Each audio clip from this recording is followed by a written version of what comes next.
Hello, welcome to my channel. Today I'm recreating the Whirling and Rags from the game Disco Elysium. For context, if you've never played the game, first of all, I highly recommend it for everyone. And second, this location is a hostel. This building is a hostel in a fictional city called Martinez. And for context and reference, I will not be saying any spoilers or building any spoilers. You'll just see the buildings that you're able to see when you start the game, and I won't do any like behind the scenes types of things. And I also will avoid talking about any spoiler type material, just to clarify that, because I am very spoiler sensitive and I understand if you don't want to know anything about the game. As you can see right here, I was just like meddling with the roof. I really liked that this build in particular was easily translated to The Sims because it's basically just a square on top of another square with a little offshoot for the door and a perfect like sloped roof. The roof didn't work perfectly at this little segment that you can see me working on because there's a little cutout where the like third floor lookout is, but I was able to get around it by piecing some things together. It's not perfectly smooth, but it does the job. And now getting into the interior, the first floor of the Whirling in Rags is the bar, the kitchen, and then the dining area. So it's fairly straightforward. I think one of the best things about Disco Elysium personally that I enjoy is the art style. And so I really wanted to replicate some of the like important details. And one of them happens to be the floor in this place. This process of making the floor itself took me quite a bit of time because I'm basically making one of the hardest shapes to make using triangle tiles, which is a oblong oval shape. Meanwhile, I also have to do triangles spitting off of this one central circle. So it takes me a bit to get the design there, but once it is, I feel like it looks pretty good. Like it looks as good as it's gonna get. But I'll just let this tiling take place while I explain a little bit about the game itself, in case you've never played it before. So what is Disco Elysium exactly? It's a game where you play as an amnesiac cop solving a murder mystery while also figuring out your identity and the world around you and what you believe in and just a bunch of stuff all at the same time. And it all takes place in a fictional universe that references a lot of real world history and political events that we experience, but through the lens of like a completely made up world. And I really enjoyed like immersing myself in the worlds of Elysium. There's whole countries and races and factions that exist that like because they're sort of comparable to real life, they're interesting to see in like a different context, right? Like we made up racial groups and we've lived with them for so long that they just sort of become normal. But seeing them portrayed differently and seeing countries portrayed in different ways is just really interesting to me. So it's cool seeing how all those groups overlap. And because you have amnesia, you're also figuring out what the world is like canonically. Like your character doesn't know what's going on, and you as a player also don't know what's going on. And that's okay because you're figuring it out. And it's not just about figuring out the world around you. Like, obviously, the greater plot is solving the murder mystery that's taking place. And there's a lot of character depth and just I found the dialogue to be really interesting. Most games in which you're picking a dialogue option, the options are either like trying too hard to be funny or they're boring, but these ones are actually funny in a way that wasn't like forced, I feel. Well, sometimes it's a little bit forced, but it's like you kind of get to pick how your character is. There's a whole intricate character creation pathway where as you start the game, you choose what types of skills you want to be good at. For example, the main four categories are intellect, psyche, physical strength, and motorics, and all play a really important role on how you interact with the world around you. And you can sort of build your character around these things. Like the first time I played, I was a super strong, super dumb character. And as much as like I thought, oh, well, not having a lot of intellect's really going to impact my gameplay, it really didn't impact it in the same ways I'd expect. Like, I never missed out on any opportunities in the game. Anything that you want to do in the game, you can go ahead and do, as long as you commit to it and decide to pursue it. But there were certain experiences that were different because I didn't have some skills leveled up all the way or some skills more increased. Like there's a whole skill that lets you feel the city, as in like it will chime in and tell you about the city. And there's a skill that will encyclopedia that will like read you facts that you didn't know, like a dictionary. And both of those play a role in how you observe the game, but they don't prevent you from experiencing the game in any way. They just kind of add to it.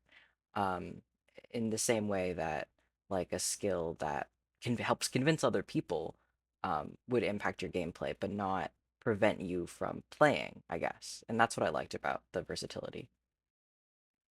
Anyway, getting back into what I'm doing, this does not. I'm very much seeing the work in progress right now. There's a lot of things that are subject to change, and I think the most important part here was just for me to block in areas that I knew were for sure going to look a certain way. I also referenced, I was originally referencing the art book from Disco Elysium, which I thought would have like the most up-to-date versions of the game, but it didn't. Some things were different colors and like slightly different placements. So I go back and change them to the actual game as a reference instead of doing the art book. But the art book at least gave me the foundations of what to build. So like for one example, the curtains in the back room were not green, but that's fine. Finally, moving on to the second floor here, there's a cool cutout at the bottom where the you can like look down onto the dance floor. And for some reason, like I saw it in the image, it looks symmetrical, like its placement along the building, but I wasn't able to realize there's like a little cutout. So for a while, I built it as if it's more left justified, but I eventually fixed that. Going back to the game itself, another thing that I really enjoyed about it was just getting to explore. I think that's always been one of my favorite things in games is like finding new areas. And I had a lot of fun just like running around places. Early on in my gameplay, I had this idea that I couldn't get to certain areas of the map just because I was so used to games kind of blocking you from progressing until you reach a certain point. But in Disco Elysium, it's a non-linear structure. So you choose the pathway and like the order of the story. There's definitely some things that like you can't solve the case before doing other things, but the way that it works is that you've got a bunch of different tasks and quests going on at the same time. So you can choose what order you complete those in. You can choose whether you do them at all, and ultimately like it all comes together to finish the whole story because there's some timing involved in it, but it's mostly dependent on like what your character chooses to do. So it's up to you how the story goes.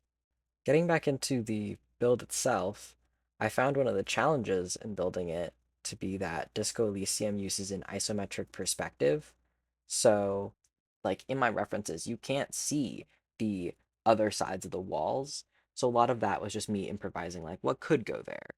But I think the game does a really good job of like, even though you can't see those spots, you like everything you need is from the angle that you're looking at it from. It does help being from such a high angle too, because you're you're like almost bird's eye, like you can almost see everything in the room. So I thought that was cool. Like I've never thought about game design from that angle, but you'd have to really think about like how things work. And it's not like you can never rotate your camera, right? So when you move to other parts of the map, if you went to another building, you have to take into account like how can we design this building to best make sense if you're only seeing it from this angle, which I don't know. I think that's fun. I like problem solving that kind of thing and having those restrictions. It would be fun to build a Sims build, but you can't move your camera at all. Actually, that'd be kind of miserable. I don't know if that'd be fun. I do move my camera so much though when I'm doing my builds that like it gives me uh motion sickness sometimes when I'm watching the sped up version. So I hope no one else experiences motion sickness. But actually, okay, I do experience motion sickness when I watch other people's speed builds because they'll already be sped up, and then I'll proceed to watch them in two times speed, so that I'm getting like I don't know what the average sped up time is from some builds, but like I don't know, 20 times speed for something and you're moving the camera around. I can't do that, especially in like confined spaces. I also did the exterior. Okay, this. Oh my God, this roof is taking me so long. Because the inside walls are a different color than the outside walls, so I had to just duplicate the roofs. It was fine. It didn't take that long, I guess, but this recording sure looks long. Anyway, what I was saying is I do the exterior space of what's around this build as well, because there's a couple buildings that are in this little segment that would be there because I use such a big lot, and I didn't want to just like drop it off. And I think adding the surrounding buildings also help like ground it in its space. I built this in Moonwood Mill, the werewolf pack location. Um, and I'm not sure the background really makes sense for it, but it had the right size lot, and I think we're lacking a lot of big lots in general. So it was kind of hard to find a space. Like the 64 by 64 were a little bit too big. And also they're often in just like really like isolated areas. So I wanted this one to be kind of in the midst of things because this location in the game is in like a small city. So you'd be around other things. Well, maybe city is a bit of a strong word. There's like a couple buildings around, I guess. This is the kitchen. For some reason the kitchen never looks right. Like I think part of it is that when you're in the game, the wall in front is kind of covering up like half the floor. So you don't see that much of the kitchen, so it doesn't need to be that busy. But building it in The Sims, I think first of all I gave it too much depth, but it was just kind of hard to get all that right. Oh my God, the leaves were so fun. Once I found out that there was like, I didn't realize this while playing the game, but there's like vines hanging off like all the windows. And when I added them, it was like everything sort of solidified in place with that detail. Also, those tables that are teal, I spent so long trying to find a table for these because they're like bar height tables, but I could not find a glass one, except this table that I think it's like a display table. It's not like a real dining table. It worked perfectly.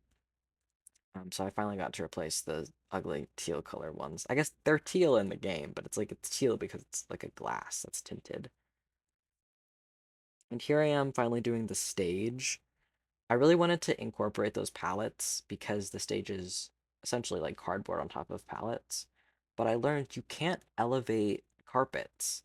They're like I guess like one two-dimensional, not yeah, so they're two-dimensional, so you can't elevate them any higher. They don't have any depth. And then the pattern is on the floor, but you can like move around and the pattern will still be on the floor. It's kind of an optical illusion, and I'd recommend you try it just to see what it looks like, just because it was kind of fun to mess around with. But I'm sure someone's used it for something really cool, just to have like a pattern on the ground that moves when you look around at it. I don't know how, that's not really what it does, but it's hard to explain. There I'm adding in those vines, and one of the most important features of the Whirling in Rags is the fact that it says Whirling in Rags on the outside of it. And I was looking at the gallery just to cheat a little bit. I mean, I guess it's not really cheating, but sometimes I don't look at other people's builds of similar locations just because I don't want to get like ideas from them and steal them. But I did look around to see how people were doing the floor. A couple people did recreate the floor, and I thought that was pretty cool. And it's also um interesting seeing them recreate the sign outside. Like there is a technique where you can make lights really tiny and you can spell out words using them. And some people who did that, I bet it took a long time and they did it really well. So big props to them, but I was not about to go do that. Here I'm trying to do like the shelf on top of the bar, and I definitely made it too high, so I had to go back and adjust it lower.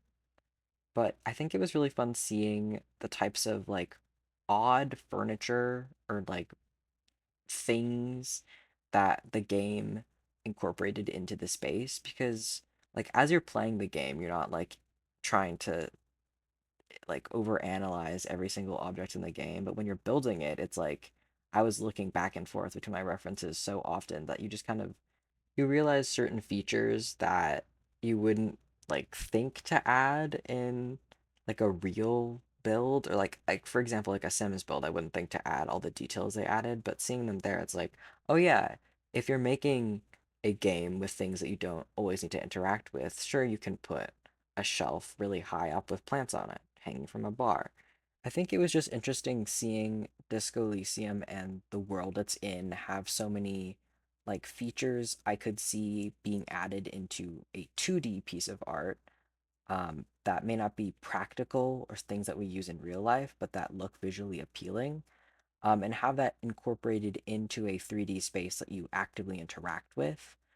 It's just interesting seeing the link between like art and design, and I feel like Disco Elysium leans more towards art. Like another example is the abundance of plants in this place.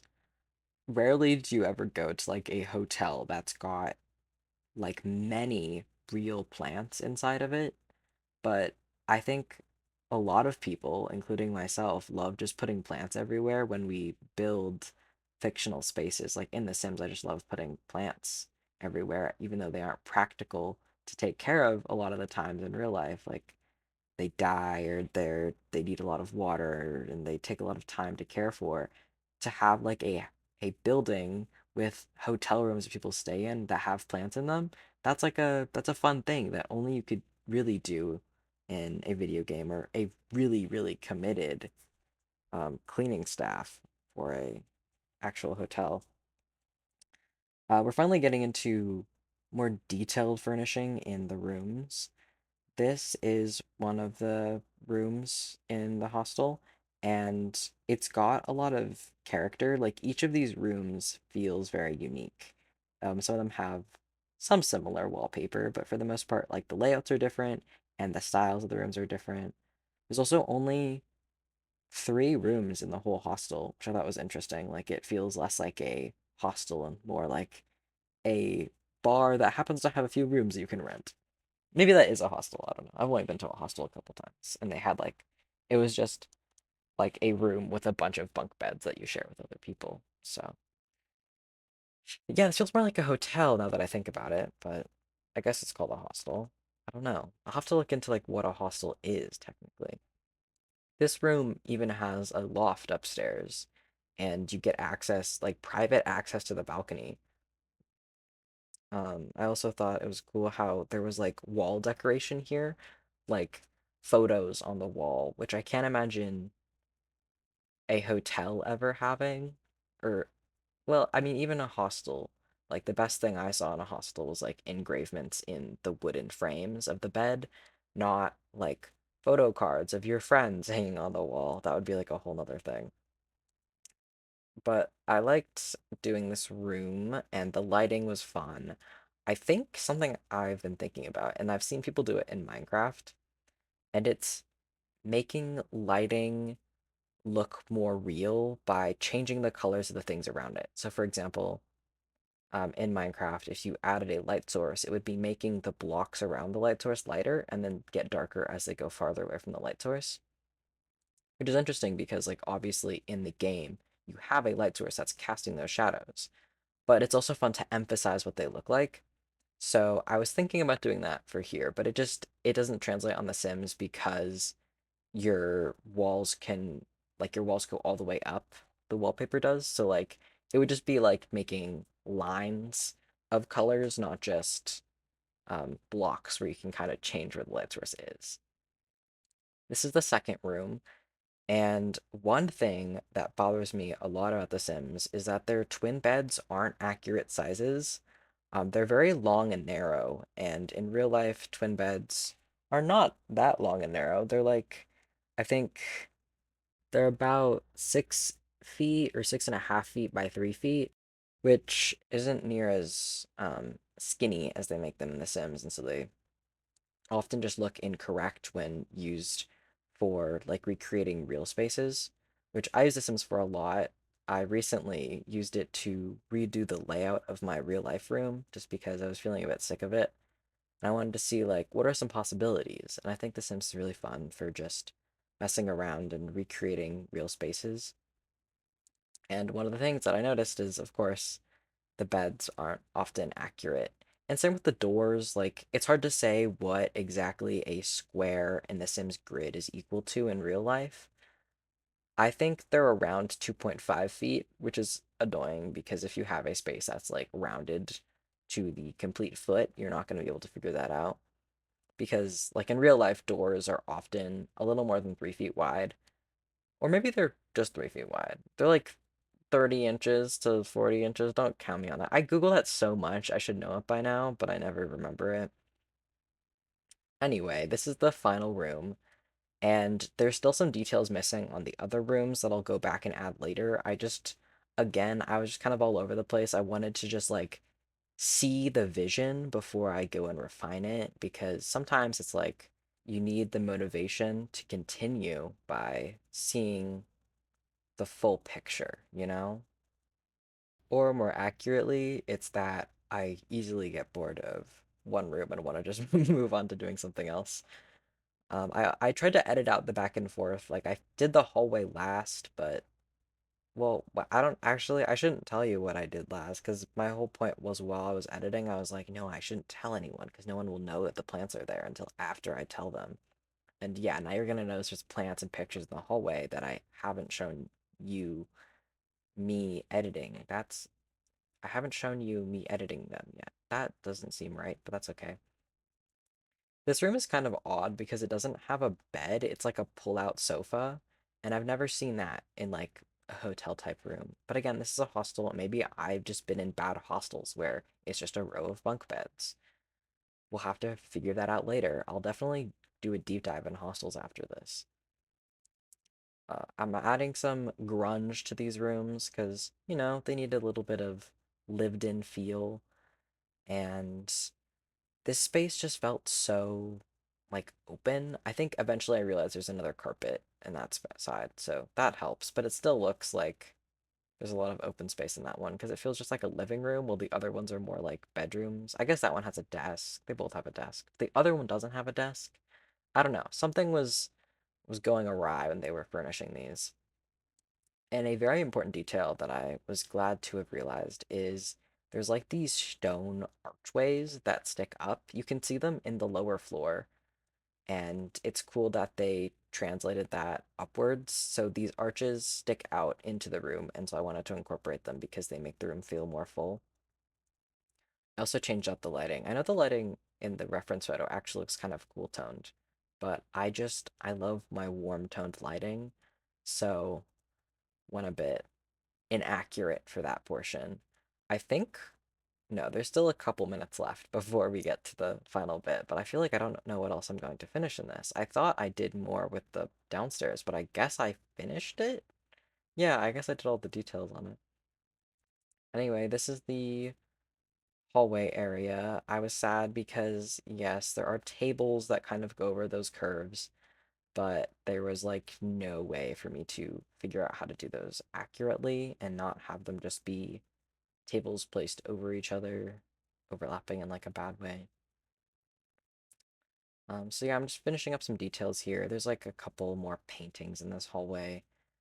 Um, but I did a lot more work actually doing the exterior space, but I just didn't record it because I was thinking like, it takes so long for me to edit. I don't know why, but I cut out as much as I possibly can, basically.